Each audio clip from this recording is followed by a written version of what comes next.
نتمنى كده ان يكون في توجه، مش معناه ان احنا نغير لغتنا ولا نغير ثقافتنا ولا نغير المذاق الخاص بالاغنيه العربيه، بس في نفس الوقت نحاول نطوره بحيث ان هو يبقى واصل للعالم كله ويبقى مسمع في بلاد عالميه تانية.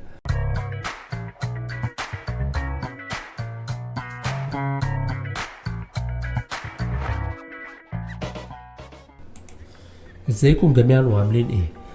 النهارده مستوقفني موضوع كده كنت ملاحظه من فتره، بس دلوقتي ما بقتش انا اللي ملاحظه، بس بقى في ناس كتيره ملاحظاه، ودي حاجه مهمه جدا لازم نتكلم فيها كده ونعيد تفكير في حاجه احنا مفتقدينها الايام دي. من غير ما اطول عليكم، الموسيقى النيجيريه. الموسيقى النيجيريه فجاه كده من غير سابق انذار طلعت وابتدت تنتشر وبقت مكسره الدنيا.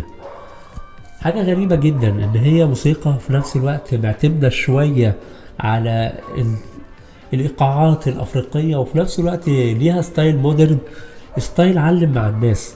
يعني كان دايما الافارقة او الزلوج بمعنى اصح لما بيروحوا امريكا بيبقى ليهم ستايل موسيقى مختلف شوية بيميزهم، هما بيحاولوا يعملوا موسيقى خاصة بيهم عشان يختلفوا عن الناس التانيين. والموسيقى دي بقت تنتشر مع كل اوروبا او مع المستمعين يعني من اي بلد، لان هي كانت بتلمسهم. كان دايما كده الناس مش واخده بالها من كام بلد بتعمل موسيقى حلوه جدا، يعني على رأسهم مثلا البلد القريبه مننا بلد تركيا على سبيل المثال. فكرة ان تركيا معتمدة على الموسيقى اللي فيها الحس الشرقي وفي نفس الوقت تكنيكال عالية قوي، بس الآلات الشرقية فيها بتبقى واضحة وبيعرفوا يوظفوها في موسيقى مودرن فظيعة.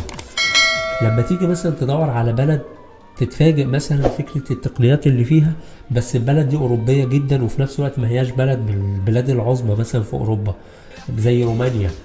رومانيا مثلا الموسيقى اللي فيها موسيقى خرافية، موسيقى بتوصل العالم كله، يعني في أغاني كتير هتيجي تسمعها تكتشف إن البلد المنشئ أو المطرب بيغني إنجليزي بس هو أصله من رومانيا. بس رومانيا في نفس الوقت ركزت إن هي بتخاطب زي ما بيقول لك ايه المستمع الأوروبي. بلد تانية مثلا زي اوكرانيا متفوقة قوي في المزيكا بس ما قدرتش تغزو اوروبا، ليها ستايلها وليها كمية ابداع واستديوهات. يعني عايز اقول لك ان في مطربين كتير من امريكا بيروحوا يفنشوا الاغاني ويعملوا الفيديوهات في اوكرانيا، لان التقنيات عالية جدا فيها فنيا. لكن هي ما قدرتش تغزو اوروبا شوية لان هي معظم اغانيهم بيعتمدوا على اللغة الاوكرانية واللغة الروسية، فده حاجة عملت حاجز. على عكس رومانيا في مغنيين كتير عندهم استعداد ان هم يغنوا باي لغة، فده اللي خلاهم انتشروا. فلما تيجي بقى نرجع لموضوعنا، موضوع افريقيا، مفروض ان مصر كانت من رواد الموسيقى بصفة عامة، بس خلينا نقول يعني بصراحة ان الموسيقى في مصر الى حد ما فاقدة المذاق الخاص بيها، يعني ما تقدرش تميزها. طب هل انت مثلا تقدر تميز الموسيقى النيجيرية؟ هل الموسيقى النيجيرية انت سمعتها دي عرفت ان هي موسيقى نيجيرية مثلا بسبب ان هي الالات او الحاجة زي كده؟ لا خالص.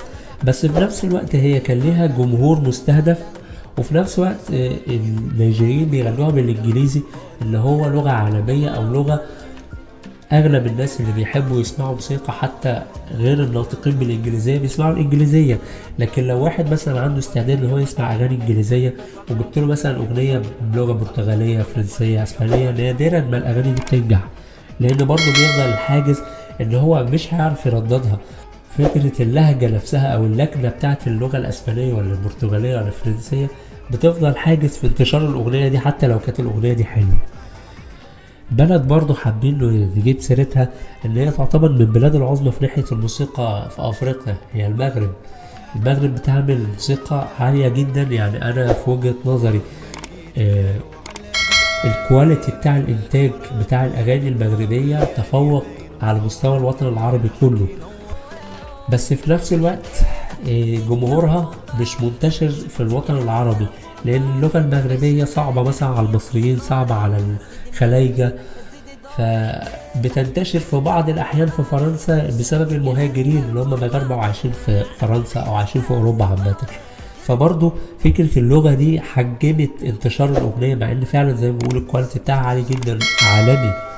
فخلينا نقول نتمنى كده ان يكون في توجه، مش معناه ان احنا نغير لغتنا ولا نغير ثقافتنا ولا نغير المذاق الخاص بالاغنيه العربيه، بس في نفس الوقت نحاول نطوره زي ما نقول كده، بحيث ان هو يبقى واصل للعالم كله ويبقى مسمع في بلاد عالمية تانية.